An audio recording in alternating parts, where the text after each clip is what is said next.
ರೇಣುಕಸ್ವಾಮಿ ಅವರ ಹತ್ಯೆ ಒಂದು ಅಮಾನವೀಯ ಕೃತ್ಯ ನಡೆದಿದೆ. ನಾಗರಿಕ ಸಮಾಜದ ಯಾರೇ ಒಬ್ಬರು ಕೂಡ ಇದನ್ನು ಬೆಂಬಲಿಸೋಕ್ಕೆ ಸಾಧ್ಯ ಇಲ್ಲ.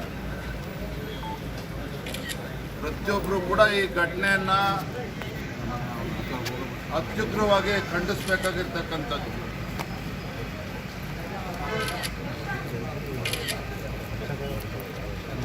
ಇಷ್ಟೊಂದು ಸುಲಭವಾಗಿ ಈ ರೀತಿ ಬರ್ಬರ ಹತ್ಯೆ ಮಾಡಿರ್ತಕ್ಕಂಥದ್ದು ರಾಜ್ಯದಲ್ಲಿ ಅಷ್ಟೇ ಅಲ್ಲ, ಇಡೀ ದೇಶದಲ್ಲಿ ಚರ್ಚೆ ಆಗ್ತಾ ಇದೆ. ಪಾಪ ಅವ್ರ ತಂದೆ ತಾಯಿ ಅವರ ಧರ್ಮಪತ್ನಿಯನ್ನು ನೋಡೋದು ನಿಜವಾಗ್ಲೂ ಕೂಡ ದುಃಖ ಆಗ್ತದೆ. ಯಾವ ರೀತಿ ಅವರಿಗೆ ಧೈರ್ಯ ಹೇಳಬೇಕು, ಅವರಿಗೆ ಸಾಂತ್ವನ ಹೇಳಬೇಕು ಅನ್ನೋದು ಕೂಡ ನಮಗೂ ಕೂಡ ಅರ್ಥ ಆಗೋದಿಲ್ಲ.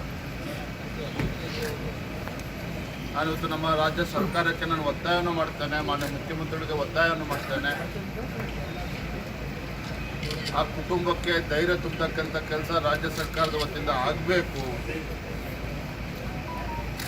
ರೇಣುಕಸ್ವಾಮಿ ಅವರ ಧರ್ಮಪತ್ನಿ ಏನಿದ್ದಾರೆ, ಪಾಪ 4 ತಿಂಗಳು ಗರ್ಭಿಣಿ. ಮುಂದಿನ ದಿನಗಳಲ್ಲಿ ಹೆಣ್ಮಗಳಿಗೆ ಒಂದು ಸರ್ಕಾರಿ ನೌಕರಿ ಉದ್ಯೋಗವನ್ನು ಕೊಡಬೇಕು ಮತ್ತು ಸರ್ಕಾರ ಪರಿಹಾರವನ್ನು ಕೂಡ ಕೊಡಬೇಕು. ಮತ್ತು ತನಿಖೆ ನಡೀತಾ ಇದೆ. ಯಾರು ಎಷ್ಟೇ ದೊಡ್ಡ ವ್ಯಕ್ತಿಗಳು ಯಾರ್ಯಾರಿದ್ದಾರೆ ಅಂತೇಳಿ ಎಲ್ಲವೂ ಕೂಡ ಜಗಜ್ಜಾಹಿರ ಆಗಿದೆ. ಆದರೆ ತನಿಖೆ ಸರಿಯಾದ ರೀತಿಯಲ್ಲಿ ಆಗಬೇಕು. ಯಾವುದೇ ಒತ್ತಡಕ್ಕೆ ಮಣಿಯದೇ ತಪ್ಪಿತಸ್ಥರಿಗೆ, ಕೊಲೆಗಡಕರಿಗೆ ಸರಿಯಾದ ಶಿಕ್ಷೆ ಆಗೋ ರೀತಿಯಲ್ಲಿ